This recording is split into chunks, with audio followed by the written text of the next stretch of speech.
fourth 3:30 game that we're going to have of importance. We got number 23 Clemson, who's 6-2, traveling to Virginia Tech, who's 5-4. Clemson favored by 6 points on ESPN. Kate Klubnik has gone 179 to 275, thrown for 2,064 yards, 21 touchdowns, 3 interceptions. Phil Moff has had 135 carries for 853 yards and 8 touchdowns. And Antonio Williams had 34 catches for 418 yards and 6 touchdowns. Kyron Drones has gone 127 to 204, thrown for 1,447 yards, 10 touchdowns, 5 interceptions. Bashal Tutin's had 142 carries for 951 yards and 12 touchdowns. And Stephen Gosnell has had 24 catches for 462 yards and a touchdown. Clemson's 23-12 against Virginia Tech all time. Last 6 games have gone to Clemson from 2011 to 2020. Last win at home for Virginia Tech was in 2006.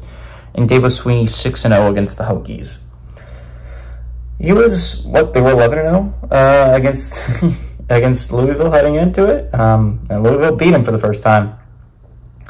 It really sucks if you're Clemson, is that really put a likely end to your at-large hopes. I mean, you could maybe still play into it with a 10-2 team, but I would bet money that not many 10-2 teams are going to be taken this year. It seems like we're sitting with a pretty good 16 teams still playing for a playoff picture, with 4 weeks left to go in the season. Not to mention, I think that 2-loss SEC is probably going to have priority. I think it's hard for me to imagine you making your case as an at-large. The reason I'm still talking about this game, even though I don't think the at-large hopes are great, is Clemson, I think, is still in the ACC picture. Now, is it going to be hard to get back into it? Absolutely. Miami and SMU are both undefeated ACC teams now, and they have a pretty not hard stretch, right? Like Miami ends the year with Georgia Tech, Wake Forest, and Syracuse. And Syracuse is the only team that I just listed that is bowl eligible. So yet, SMU ends the season with Cal, Virginia, I think, and Boston College, I think, is the other one. Again, not the hardest stretches for either team, but you're still alive. I think one loss, you have only one loss in conference. I think you're still alive in this picture. If you're Virginia Tech, that loss to Syracuse really hurts because you kind of got what you wanted.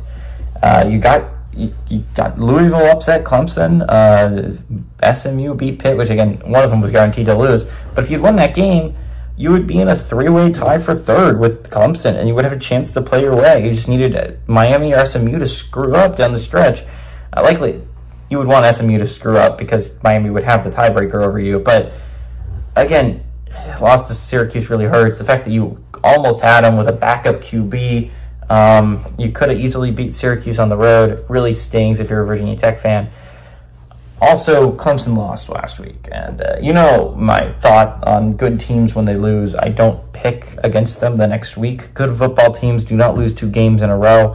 Clemson's a good football team, and despite losing badly to Louisville, getting their butts kicked at home, I think that's going to awaken something in them, and it's not going to be enough, I don't think, to end up making an ACC championship or likely even a playoff bid, but they're going to beat Virginia Tech on the road. I hate to break it to Virginia Tech fans. Good teams don't lose twice in a row. Clemson's a good football team, especially under Dabo Sweeney. Give me the Tigers to win and not only cover the 6-point spread, but absolutely pummel the Hokies on the road.